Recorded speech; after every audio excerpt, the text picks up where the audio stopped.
You want to see how much suppression is done when you talk about any of the heroes of the conservative side? What happens if you're just an average American? Let me show you. This is what happens.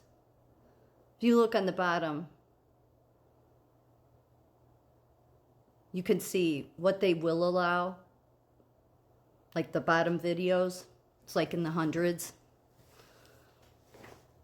And even this one right below me, that was a duet I did.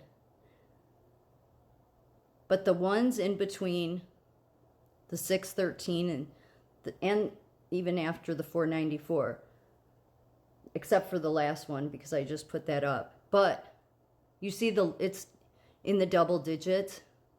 That's because those are all videos where I'm calling out the Tucker Carlsons, the Megyn Kellys, the Patrick Bet David, the Turning Point, the Charlie Kirks. Because whether people want to believe it or not, our country's in total crisis. It will take an act of God to get us out of it. And I know there's plenty of people in the world, in the country, that just think everything is normal and just think, oh, I'm overreacting. No, I'm not. No, I'm not. It will take literally an act of God. And personally, I think this 4 years has been seeing if the people of America are going to turn back towards God. And I get, oh, we're a free country. Don't give me that shit. At the end of the day, we are all held accountable to something higher. And I have seen nothing but people want to make money off of the demise of America. How much money does Megyn Kelly have? Elon Musk. Elon Musk is in the billions, right? Tucker Carlson's in the millions. These people have money like you and I would never understand. And still, these people, and the left does it too. The left, everybody does it. Oh, here's a chance to make some money. Here's a chance for me to get my new platform off the ground with Elon Musk. And this video won't get seen because it's not about the everyday people. But do you know who was about the everyday people? Not just some people in the union, not just some people that have a popularity following, but to God, to Jesus. It was the nobodies. And that's stood out to me so much during all this because it's huge. It's huge. That's who he went to. And that's the very people right now that there's tons of us speaking up, but we do get silenced and suppressed. These videos prove it. Because I'm not allowed to say anything because Tucker Carlson's on my side, right? No, I don't see anybody as on my side that is profiting off the demise of America. If your own country that you're living in is, you see it as a chance, oh, I'm going to gain all this money from my podcast, then something's wrong with you. Seriously. I get it. Okay, you need to make some money, but come on. I do videos just because of the fact I don't want this country to fall into the hands of communism. And what's really scary is I don't know that people will turn back to God. I know a lot of people have and hope. Obviously it won't be everybody, but that is the only thing that will save us.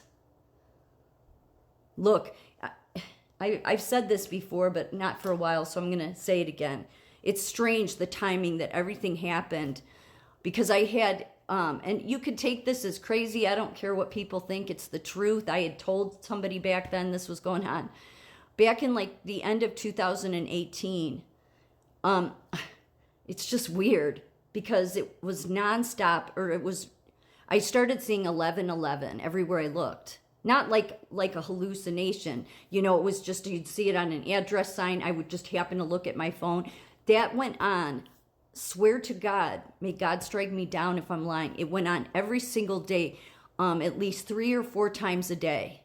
A couple times looking at my phone, or a street sign or whatever it was. Like you can't even plan to do that. It went on from the end of 2018 until the fall of 2020, every day without fail, at least 3 times a day, sometimes 4. You can't even plan that. And so after a few months of it, I had told people about, I'm like, this is some neurological thing.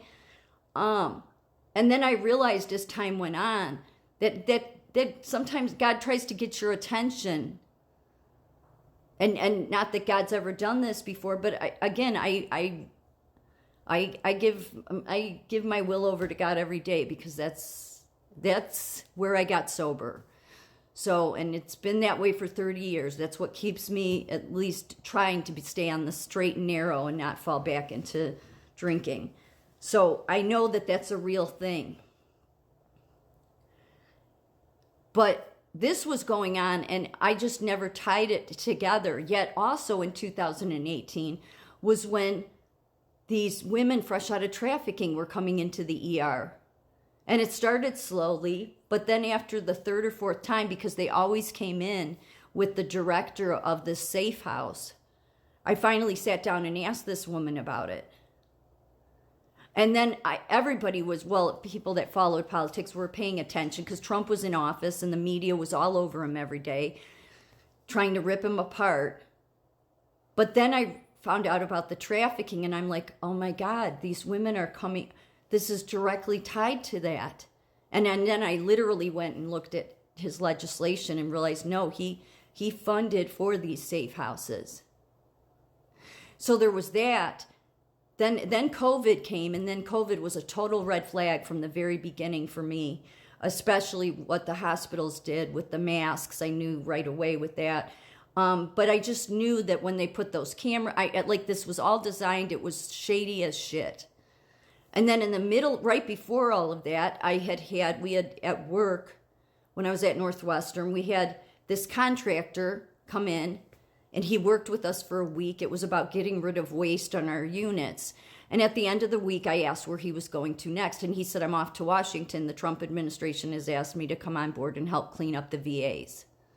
So I'm like, here, Trump is doing all these things. He's getting all this hate. I'm seeing all these hateful articles that Northwestern and their doctors are putting out.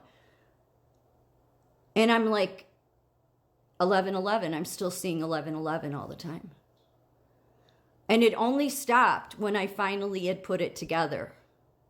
And that was the fall of 2020. I left Northwestern, and just everything fell into place. And I realized, oh no, this is an actual trying to take over the country. This is communism. I knew enough about it at that point to know what it was. And then the 11/11 stopped. And every now and then I'll see it, but it's not just, this wasn't sporadic. This was day in and day out, every single day without fail. May God strike me down if I'm wrong. But I know I'm not. Because it was strange. It's like you can't even plan that. And so, but once I put the pieces together, that it was just, I don't know, it was a wake-up call. It was a way to keep me on track, like keep me focused on what I need to focus on. That there were things I was missing. That there was more going on here. And yet there's been a ton of people since that time I've come across their videos. They've had similar things happen. When God wants to get your attention, he'll get your attention. You don't have to believe that. But where our country is right now, we shouldn't have people making a profit off of giving you information when it's coming to the demise of our country. Yet that's how fallen of a world this place has been ever since the beginning. Is any chance people can make a buck off of the demise of anybody, they'll do it, right? So I don't trust any of these people. And as you can see, they're going to suppress me saying anything about Elon Musk. Not that the left isn't just as bad, but God forbid, the right sure as hell shouldn't talk about all these people that have made money off of the demise of this country, all the while getting this hero status. No, this is a time when people just should be speaking up.